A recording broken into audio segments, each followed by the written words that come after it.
자, 토요일 아침입니다. 민수기 28장 1절에서 15절의 말씀으로 영적인 교훈과 기도 제목을 나누도록 하겠습니다. 한번 따라하십니다. 반복해서 하나님의 말씀을 배우게 하시고 하나님의 것을 올바로 드림으로 복받는 인생이 되게 하소서. 할렐루야. 아멘. 하나님께서는 우리를 사랑하실 뿐만 아니라 우리 자녀들까지도 또 아직 태어나지 않을 우리의 자손들까지도 사랑하십니다. 믿으십니까? 그래서 부모가 좀 부족해도 하나님을 의지하면 하나님께서 우리 자녀들에게 좋은 것을 주십니다. 부모가 좀 실패해도 하나님을 신뢰하면 하나님께서 우리 자녀들에게 좋은 기회를 허락하시는 줄 믿습니다. 오늘 본문은 출애굽 1세대인 부모 세대가 죽고 광야에서 태어난 출애굽 2세대인 자녀 세대에게 하나님의 말씀과 율법의 교훈을 모세를 통해서 다시 반복해서 가르쳐 주시는 내용입니다. 하나님의 말씀은 반복하고 배워야 하고 또한 가르쳐야 합니다. 하나님 말씀에 우리의 생명이 있고 또 인생의 축복이 담겨져 있기 때문에 그렇습니다. 그래서 우리가 말씀을 잃어버리면 생명을 잃어버리는 것이고 축복을 잃어버리는 거예요. 그러니까 반복해서 하나님 말씀을 배우고 가르쳐야 될 줄 믿습니다.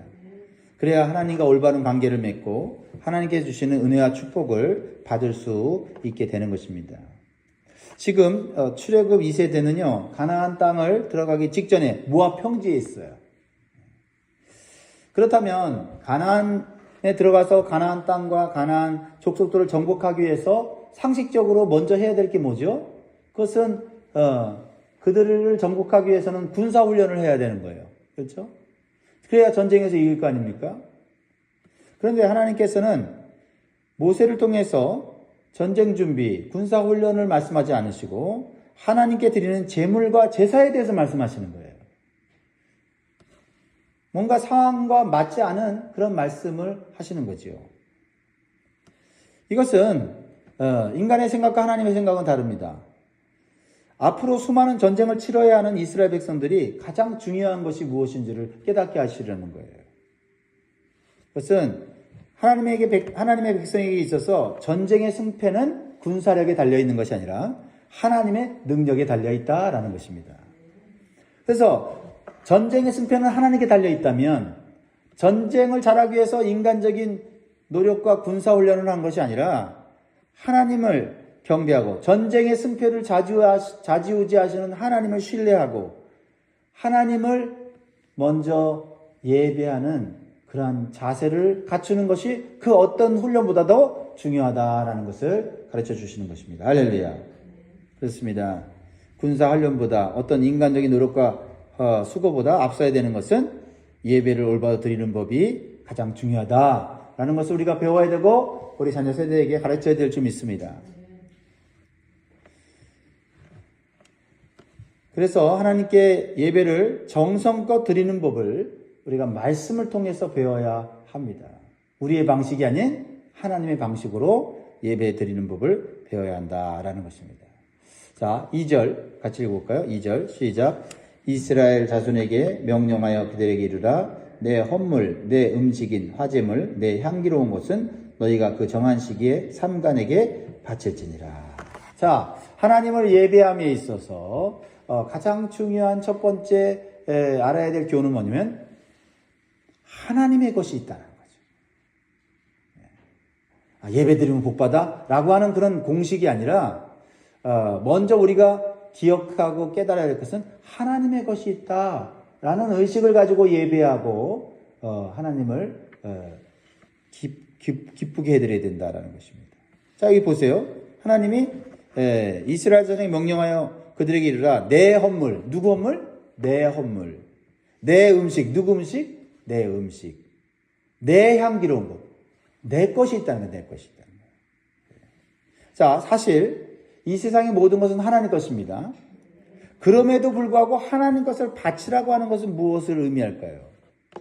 하나님께서 주시지 않으면 우리는 아무것도 얻을 수 없다는 것을 기억하고 감사하라는 거예요.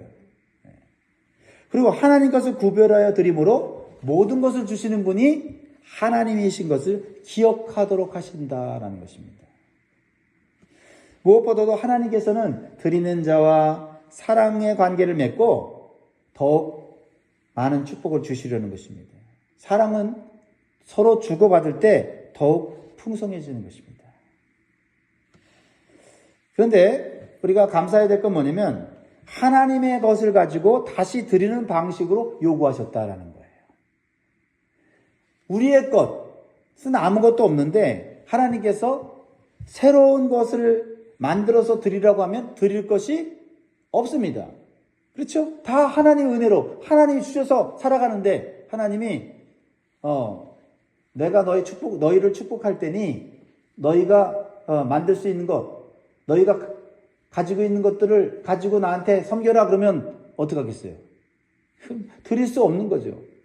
근데 하나님이 주신 것 중에서 일부를 올려드릴 때 하나님께서 그것은 내 것이다, 내 헌물이다, 내 향기로운 제물이다 라고 인정하시면서 우리를 축복하신다는 것입니다. 얼마나 감사합니까? 이것을 깨닫는 것이 올바른 예배의 출발점이다라는 거죠. 그렇죠? 우리가 처음 예수님 믿을 때 예배 드리면 그 예배를 통해서 하나님께 복을 주신다라는 기본적인 그런 생각을 갖고 있지 않습니까? 그리고 하나님께 드릴 때도 누구 거 드려요? 내 것 중에서 드린다고 생각하는 거죠. 초신자니까 이해가 되지만 하나님 말씀을 올바로 배우고 나면 하나님이 주신 것 중에 우리가 하나님 것을 구별해 드림으로 모든 것이 하나님 것입니다 라는 고백이 그게 예배다라는 거예요. 예배다라는 거죠. 아무리 하나님께 많이 드려도 내 것을 드렸다라고 하면 그거는 하나님이 기뻐할 만한 예배가 되지 않는다라는 거죠. 가장 기초는 하나님 것을 하나님께 다시 돌려드리면서 하나님이 주셔서 살아갑니다라고 인정하고 고백하는 것이다라는 것입니다. 그러니까 하나님께 드릴 때 우리가 어떻게 드려야 돼요? 하나님께서 주신 것 중에 가장 좋은 것을 선택해서 정성껏 드리는 것, 그것이 우리가 하나님의 것을 받아 사는 자의 올바른 자세다라는 거죠. 그렇죠? 하나님 주셔서 사는데 하나님께 드리는데 하찮은 거, 나도 잘 쓰지 않는 거, 나도 소홀히 여기는 것을 하나님께 드린다? 그것은 기본적으로 하나님이 나에게 주셨다라고 하는 이 기본적인 자세가 잘못되어 있는 거 아닙니까? 하나님 것을 하나님께서 요구하시는 것은 원래 우리 건데 우리 걸 요구하는 게 아니라 하나님이 주신 것을 하나님께서 요구하심으로써 하나님과 사랑의 관계를 맺으시려고 하는 거예요. 특별히 저는 여기서 또 다시 깨닫게 된 거냐면 하나님께서는 음식을 드시지 않으세요. 영이시기 때문에. 근데 하나님께서 우리에게 원할 때 우리에게 예배 드릴 때 음식을 하나님께 드리게 하신 거는 하나님 먹지는 않지만 우리에게 가장 기본이 되고 가장 우리의 생명을 유지하는 데 중요한 음식을 드리게 하심으로써 우리에게 그 음식으로 가장 기본적인 이 생명을 유지하는 것을 우리에게 다시 축복으로 내려주시는 이 하나님의 사랑을 경험할 수가 있어요. 하나님이 왜 자신이 먹지도 않는 음식을 향기로운 제물이라고 하고 그것을 하나님께 올려드릴 때 하나님이 기뻐 받으시면서 우리에게 축복하시는가. 우리는 음식을 먹어야 살고, 그렇지? 우리는 하나님께서 계속해서 공급해 주셔야만 생명을 유지할 수 있는 거 아닙니까? 이런 하나님의 놀라운 사랑이 예배 속에 담겨져 있어요. 예배 속에. 제사 속에 담겨져 있어요. 그래서 참 이 말씀이 참 저에게 또 여러분에게 큰 은혜가 될 줄 믿습니다. 하나님은 상번제를 원하신다. 상번제. 상번제는 뭐냐면 규칙적으로 매일 드리는 예배예요. 매일 드리는 예배. 자, 3절 4절 읽어보겠습니다. 또 그들에게 이르라 너희가 여호와께 드릴 화제는 이러하니 1년 되고 흠없는 숫양을 매일 2마리씩 상번제로 드리되 어린 양 1마리는 아침에 드리고 어린 양 1마리는 해질 때에 드릴 것이요. 자, 하나님께서는 이스라엘 백성들이 매일 어린 양 1마리를 아침에 드리고 또 저녁에 드릴 것을 말씀하고 계십니다. 자, 이것은 무엇을 하나님께서 기억하게 하려고 하는 걸까요? 하나님께서는 매일매일 이스라엘 백성과 하나님 백성과 함께 하시겠다라는 것을 보여주시고 싶은 거예요. 그래서 예배를 통해서 아침에 드리는 예배, 저녁에 드리는 예배를 통해서 하나님이 오늘도 함께 하셨구나. 하나님이 도와주셨구나. 하나님이 보호하셨구나. 하나님이 인도하셨구나라는 것을 기억하고 경험할 수 있게 해주신다라는 겁니다. 그러니까 아침에 드리고 저녁에 드린다? 아유, 뭘 맨날 예배를 드려? 예배는요, 매일 드리는 거예요, 매일 드리는 거예요. 왜요? 우리가 매일 살아야 되잖아요. 매일 먹어야 되잖아요. 매일 보호를 받고 매일 우리는 인생길을 걸어가야 되잖아요. 그러면 우리를 도우시는 하나님이 계셔야 된다는 거죠. 그러니까 예배는 지겨운 게 아니에요. 예배는 그냥 형식적으로 드리는 게 아니다 이 말이에요. 이 예배는 우리의 생명과 인생과 미래의 축복과 관련돼 있다. 할렐루야. 네. 그래서 어떤 사람들은 일주일에 한 번만 예배 드리면 됐지 뭘 교회 가서 그렇게 시간을 많이 투자하냐 그러는데 어리석은 생각이에요. 하나님이 일주일만 도와준다고 생각해 보세요. 일주일만 하나님 함께 한다고 생각해 보세요. 그분한테 한번 얘기해 보세요. 그럼 일주일에 한 번만 하나님이 함께 하시고 나머지는 그냥 위험한 채로 내버려 두면 좋겠어? 물어보세요. 그건 아니잖아요. 그러니까 이게 어리석고 이기적인 거예요. 주일에 한 번 드리고는 일주일은 자기 마음대로 살면서 하나님 보호해 주셔야 돼. 얼마나 이기적인 겁니까? 그렇죠? 하나님의 보호하심과 축복을 받기를 원하면 하나님과 동행하는 삶을 살아야 돼. 하나님이 그렇게 하기 위해서 아침 저녁으로 예배를 드리는 상번제를 드리라고 말씀하신 거 아닙니까? 아침에 저녁에 시간을 내서 드림으로 하루가 온전하고 하루가 안전하고 하루가 행복하고 하루가 복되다면 그 시간 투자 못합니까? 얼마나 우리가 살기 위해서 노력하고 수고하고 자녀를 키우기 위해서 얼마나 많은 시간과 에너지과 물질을 투자합니까? 그래도 잘 되지 않지 않습니까? 그런데 아침과 저녁에 하나님께 예배드림으로 내 삶이 형통하다면 그 시간 우리가 가정을 위해 자녀를 위해 직장을 위해 투자하는 시간에 비하면 아무것도 아닌 거야. 할렐루야. 그러니까 이 예배드리는 것을 우리가 몸의 습관으로 세워야 한다. 아침으로 저녁으로 말이죠. 우리가 매일매일 하나님께 우리와 함께 하셔서 우리를 도와주시고 우리를 인도해 주시기 원한다면 하나님께 드리는 이 상번제, 정기적으로 매일매일 드리는 이 예배에 영적인 습관을 만들 필요가 있는 줄 믿습니다. 또한 여기 하나님께 상번제를 드릴 때 함께 드려야 될 것들이 있어요. 여기 보면 소제가 있고 전제가 나오는데요. 소제는 고운 가루, 곡식을 이렇게 갈아서 드리는 제사를 소제라고 해요. 고운 가루로 만든다. 이것은 영적으로는 자기를 부인하는 거예요. 하나님, 나는 아무것도 아니에요. 내 능력과 힘으로는 내 인생을 살 수 없어요. 라는 것이 소제거든요. 소제. 갈아서 드리는 예배. 그리고 전제는 하나님 앞에 제물을 드리고 어린 양을 드리고 또 그 위에다가 포도주나 독주를 부어서 드리는 거예요. 부은다는 건 뭐예요? 부으면 쏟아지면 이거 다시 못 줬잖아요. 뭐예요? 하나님께 다 드린다는 거예요. 온전히 드린다는 거예요. 내 인생을 다 맡긴다는 것을 의미하는 거예요. 이러한 이 예배의 정신에 이런 이스라엘 백성들은 이러한 그 하나님께서 말씀하신 방식을 따라서 제사를 드림으로 하나님이 어떤 분인지 하나님과 어떤 관계를 맺어야 우리가 인간이 복을 받는지를 가르쳐 주는 거죠. 오늘날 우리는 그렇게 하지 않지만 이 정신을 배울 필요가 있다. 그렇죠? 번제는 나를 태워서 드리는 제사고 소제는 나를 갈아서 드리는 제사고 전제는 나를 부어서 드리는 제사. 그러면 우리 예배 속에 이게 있어야 된다는 거죠. 그렇죠? 그냥 순서를 따라 그냥 예배를 드리고 마치는 게 아니라 하나님 내 죄를 태워 주옵소서. 하나님 내 인생을 하나님께 온전히 올려드리겠습니다.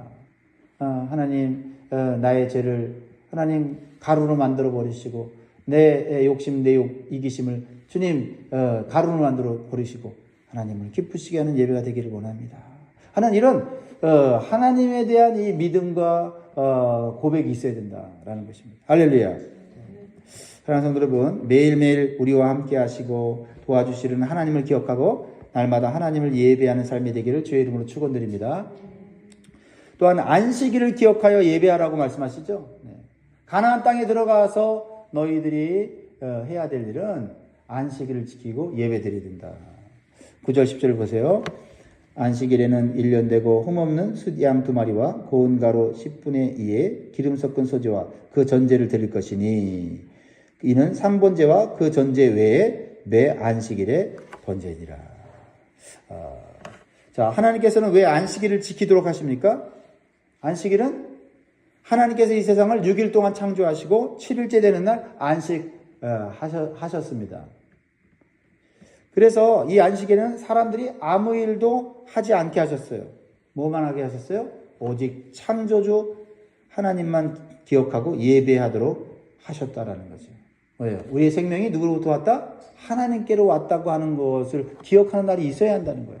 이 세상의 모든 만물을 창조하셔서 사람들이 먹고 마시고 살아갈 수 있는 모든 것들을 다 갖추어 주셨다는 것을 기억하고 하나님을 예배하도록 하신 날을 주신 것입니다. 이런 날이 있을 때, 이러한 안식일이 있을 때 남은 6일 하나님이 책임져 주시고 하나님께서 축복하신다는 것을 가르쳐 주시는 거예요. 그리고 안식을 쉼으로 인해서 우리의 육신과 마음과 영이 하나님과 하나 될 수 있도록 하시는 거죠. 그래서 매일 드리는 상번제와 구별하셔서 안식일에는 2배의 제물을 바치도록 하셨어요. 그만큼 안식일이 중요하다는 거죠. 매일매일 하루가 다 중요한 날이고 하나님 주신 날이지만 안식일은 특별히 기억하고 예배 드려야 된다는 거죠. 이 안식일은 신약에 와서 주일로 바뀌었죠. 예수 그리스도께서 십자가에서 죽으시고 부활하셔서 영원한 구원과 영원한 안식인 천국을 우리에게 주신 날을 기념하라고 하신 거예요. 그래서 주일에 우리가 예배하는 거예요. 그러니까 구약의 백성들은 하나님이 창조하신 것을 기념하여서 예배했다면 신약의 우리는 하나님이 우리를 창조하신 것뿐만 아니라 우리를 죄에서 죽음에서 구원하셔서 영원한 천국, 그래서 안식을 누리도록 하신 날, 그 날을 우리가 기념하면서 드리게 되는 것이죠. 그래서 우리가 마음과 정성을 다해서 예배를 드려야 하고 하나님을 기쁘시게 해야 돼요. 그래서 평일보다 2배로 하나님을 더 기쁘게 예배드리도록 준비해야 함을 오늘 이렇게 가르쳐 주는 거예요. 그렇죠? 그럴 때 우리가 그 예배를 통해서 주시는 예수 그리스도의 참된 평안과 안식을 경험하게 될 줄 믿습니다. 자, 하나님은 출애굽 2세대들에게 또 어떤 예배를 드리기를 원하십니까? 한 달의 시작인 초하루 예배를 드리기를 원해요. 월삭이라는 말을 많이 들어요. 월삭. 초하루 예배. 따라합니다. 초하루 예배. 월삭이라고도 말을 해요. 자, 11절 같이 있습니다. 시작. 초하루에는 수송아지 2마리와 숫양 1마리와 1년 되고 흠없는 숫양 7마리로 여호와께 번제를 드리되. 이 초하루, 월삭은 매월 첫날 드리는 하나님께 드리는 번제를 말하는데 한 달 전체를 드리는 걸 의미해요. 자, 이제 지금 5월달 다 지났죠? 그러면 6월의 초하루는 언제요? 6월 1일이죠. 그러니까 이 첫째 날, 그날이 주일이 아니어도 어떤 절기가 아니어도 첫째 날은 하나님께 드리는 예배의 날로 이스라엘 백성들은 드렸다라는 거죠. 이것은 뭐예요? 무엇을 의미해요? 그 달 전체가 하나님의 주권에 속해 있다는 것을 인정하는 거고, 그 한 달을 하나님께 헌신하겠다는 것을 믿음으로 결단하는 예배를 드리는 거예요. 우리는 이러한 신앙 자세를 배울 필요가 있습니다. 매달의 첫날에 하나님께 감사하며 예배해야 돼요. 어떻게 감사해야 돼요? 지난달 하나님께서 지켜주시고 보호하시는 은혜를 감사합니다. 그리고 이번 달에도 하나님께서 함께해 주시고 인도해 주시기를 원합니다라는 간구의 그런 기도예요. 그리고 하나님께서 함께하지 않으면 이번 달 살 수 없어요 라고 하는 겸손한 자세로 하나님 앞에 예배 드리는 거예요. 할렐루야. 그래서 우리는요, 첫 시간을 중요하게 여겨야 됩니다. 이 첫 시간은 내 것이 아니에요. 하나님 거예요. 이걸 기억해야 돼요. 그러니까 예배의 첫 정신은 뭐라고요? 내 것은 없고 하나님 것만 있다. 근데 내 것은 하나님이 주신 것인데 하나님 것을 또 구별하여 드림으로 내 거라고 하는 잘못된 생각을 버리라는 거죠. 그렇죠? 오직 하나님 것으로 살아간다라는 것을 고백하는 게 예배다라는 거죠. 그래서 하루의 첫 시간 한 달의 첫 시간, 그리고 1년의 첫 시간을 하나님께 드리는 이 신앙을 우리 자녀들에게도 가르쳐야 된다라는 거죠. 그럴 때 하나님께서 우리가 살아가야 할 모든 시간을 다 책임져 주신다. 할렐루야. 물질의 첫 열매나 11조도 같은 의미를 갖는 거죠. 하나님 것을 구별하여 드릴 때 하나님께서는 우리의 삶에 필요한 모든 것을 책임져 주신다는 것을 가르쳐 주시는 거죠. 잠언 3장 9절에 10절에 보면 내 재물과 내 소산물의 처음 익은 열매로 여호와를 공경하라. 그리하면 내 창고가 가득히 차고 내 포도즙 틀에 새 포도즙이 넘치리라. 우리는 우리의 자녀들이 하나님 것을 구별하여 드려서 복을 받는 인생을 살도록 가르치고 본을 보여 주어야 할 것입니다. 여러분, 지금 손에 물질이 있습니까? 지금 손에 재물이 있습니까? 그거 내 거라고 생각하는 그 순간 점점 그것은 손에서 빠져나간 모래와 같이 사라지는 거예요. 하나님을 예배할 때, 하나님 것을 올바로 올려드릴 때 하나님은 나머지 우리의 인생에 필요한 것들을 책임져 주시고 복 주시는 줄 믿으시기 바랍니다. 또한 이 초하루 예배가 또 우리에게 주는 의미는 뭐냐면 죄사함을 받아야 되는 예배라라는 것입니다. 자, 15절 마지막입니다. 같이 읽습니다. 시작. 또 상번제와 그 전제외에 숫연소 한 마리를 속죄제로 여호와께 드릴 것이니라. 지난달에 지었던 죄가 이번 달에 영향을 받지 않도록, 미치지 않도록 모든 죄를 사해달라는 속죄제를 하나님께 드리라는 거예요. 여러분, 아무리 복을 많이 받았어도 죄 문제가 해결되지 않으면 그 죄로 인해서 있는 복 다 사라지게 되는 거예요. 그러니까 이 죄 문제 해결해야 되겠죠. 그러니까 하나님이 얼마나 은혜가 많으세요. 우리가 막 열심히 수고해서 땀 흘려서 하나님 복 주셔서 열매를 얻었어요. 그런데 그 열매를 맺고 복을 받는 기간 중에 죄를 지을 수 있잖아요. 그렇죠? 우리가 항상 올바른 양심과 정직과 성실함으로 일을 합니까? 때로는 우리가 잘못된 생각으로 또 하나님의 법을 어기면서까지 우리가 재물을 얻을 때 있지 않습니까? 그거 어떻게 하겠어요? 복 받았다고 그 죄가 사라집니까? 아니잖아요. 그래서 이 초하루 예배를 드리면서 지난달 하나님 나도 모르게 또 알면서 지었던 죄를 주님 용서해 주십시오. 그래야지 그 죄가 그 다음 달로 영향을 미쳐서 우리의 삶이 어려워지지 않아야 되지 않겠습니까? 그래서 과거의 죄로 인해서 고통당하지 않도록 죄를 사해 주시는 하나님의 은혜, 이게 초하루의 예배다. 그래서 우리가 첫날이 되면, 매달 첫날이 되면 뭐 성경적인 구약적인 절기로서 이렇게 예배를 드리진 않지만 여러분들이 이 정신을 이어받아야 돼요. 하나님, 지난달 하나님 은혜로 살았습니다. 감사합니다. 그런데 하나님 앞에 죄 지은 거 용서해 주십시오. 그 죄가, 그 과거의 죄가 나를 죄악에 빠지지 않게 해주십시오. 그 죄가 이번 달에도 영향을 미치지 않게 해주십시오 하고 주님의 보혈의 피로 의지해서 정결하게 될 줄 믿습니다. 말씀 맺겠습니다. 사랑하는 성도 여러분, 매일 아침 저녁으로 드리는 상번제와 안식일과 초하루 예배는 첫 시간과 물질을 어떻게 사용하느냐에 따라서 우리와 우리 자녀들의 인생이 어떻게 되는지를 보여주는 귀한 교훈인 줄 믿습니다. 그래서 오늘도 우리가 반복해서 하나님을 배워서 하나님과 올바른 관계를 맺고 하나님을 올바로 대우해 드림으로써 계속해서 풍성한 삶을 살고 영원히 복을 받는 저와 여러분 되기를 주의 이름으로 축원드립니다. 기도하겠습니다.